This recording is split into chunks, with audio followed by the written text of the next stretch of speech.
So, welcome to ngauge-scratch-building. This channel is going to follow me building a large N-scale model railway layout using just mainly cardstock.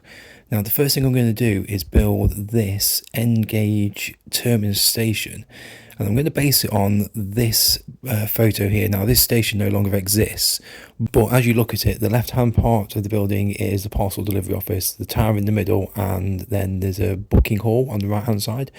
Now, these are the internal plans which I've managed to also find, so it does give me some dimensions. And then just going back to how I'm going to build this. Now, this part here is the left-hand part, so I'm going to build it in 3 parts. This is the parcel office, the tower in the middle, and then the main booking hall, when I just glue them all together. So the first thing I've done is cut out all the individual parts that I'm going to need to do the terminus station. This is the right hand part, so this will be part of the booking hall. The left hand part I've already cut out and I've wrapped. Now I've wrapped this in a brick texture. Now what I do with my textures is simply download them off the internet and then put them to the size that I want and then wrap them over. And the way that I wrap my textures, this is part of the tower. Simply lay the piece down on the texture I want, cut out the corner bits there so it falls over, and then cut out that's where the window's going to be, or the clock face is going to be, and then just simply wrap it around, put some glue on it. I find the easiest way is to do it on a flat surface, fold it over like so. It's not easy to do with one hand, but I'll give it a go. Once I've done that, it then gives a nice crease, so all I've got to do then is glue it and then fold it over. It's pretty easy. What I'll also do is you can see here that I've also done the clock tower windows, just folded them in on themselves, and if you turn it over, this is what it will then look like. I've also done these pieces here. Obviously I've got the bits here with the door, which will be the front, that will be offset into the building.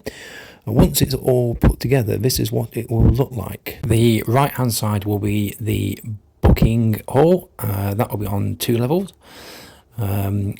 This will be the tower, and then I will be starting on the parcel office, which is on the left hand side. Now what I'm also going to do is put some stonework in. This will be lintels and sills, and then all around the top as well, so just to give it a bit of definition.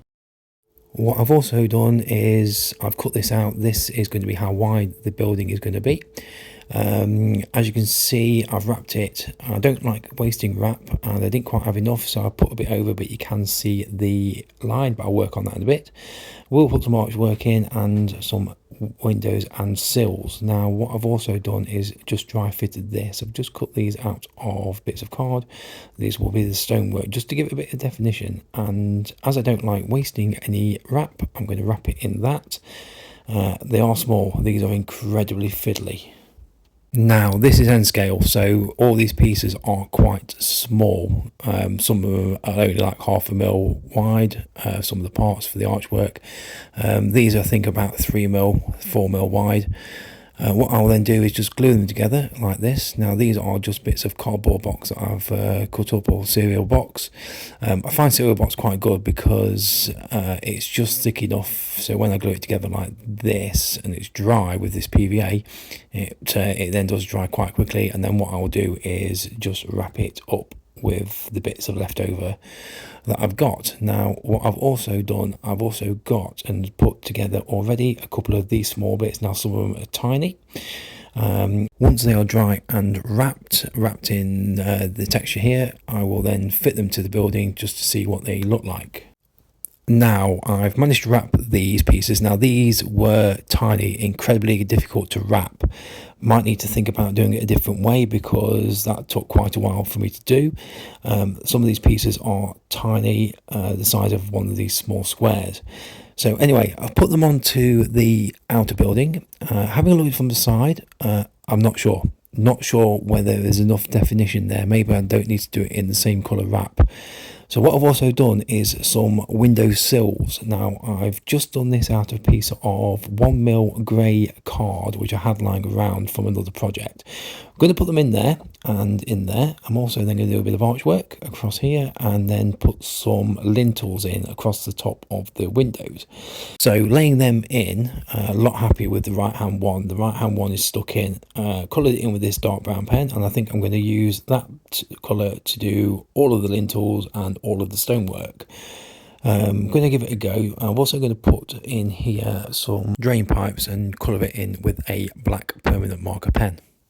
So I've changed it and I've done it in this dark brown colour, which I actually quite like, and it shows the definition of the stonework and the sills and lintels looking from the side. You can see the definition there also. Now this is nscale, so it doesn't have to be dead detailed, but I just want a little bit of detail in there. Now what I'm going to do is continue with the stonework all the way up, and then I will go across covering the crease that you can see. That is the extra bit that I put in that I didn't have enough for the texture for.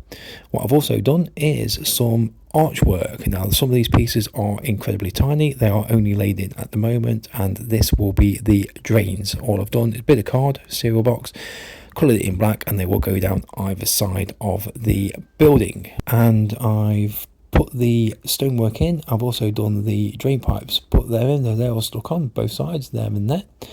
What I've also done is I've continued with all of the stonework, put it across. Now I've also done some windows and this as well, which I'm particularly proud of. I quite like that. And the way that I do windows is the sticky label method. So sticky labels onto acetate, then cut out the bits that I don't want, leaving just the frame.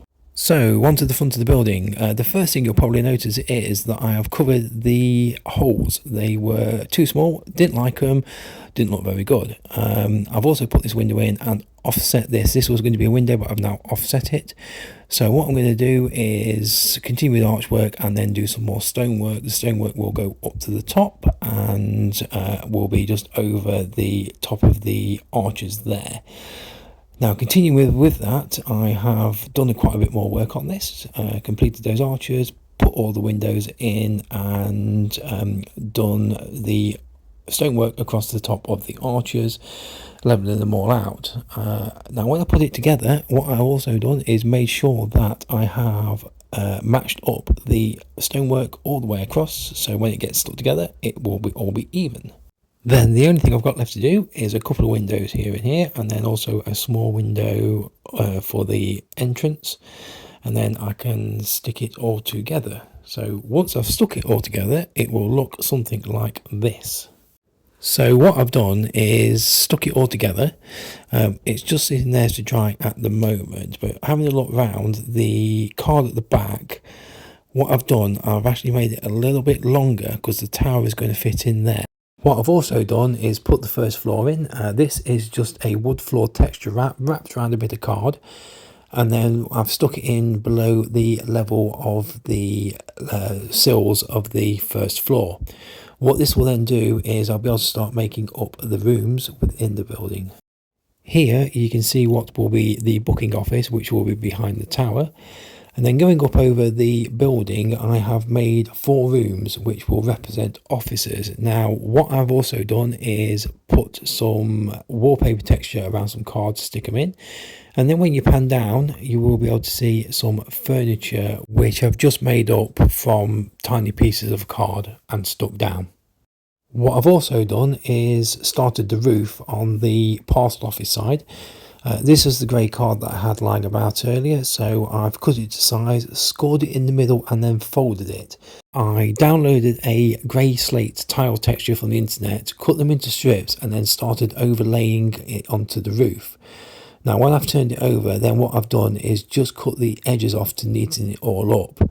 Then what I did from there is just put it onto the roof, not stuck it down, just dry fitted it, because what I'm going to do is actually put some lighting within the building, so some of the rooms will be lit. Then all I've really got to do is do some more stonework around the back of the building. This is the bit you can't see. Now that is going to be the bit that faces into where the trains will actually run into the station. Thank you for watching ngauge-scratch-building a large terminus train station. This is part 1. In the meantime, if you have any recommendations or suggestions about the building, then please comment below. So all that's left for me to do is say, if you like what you see, please subscribe by clicking here. And until next time, for part 2, where I build the clock tower, I'll see you soon.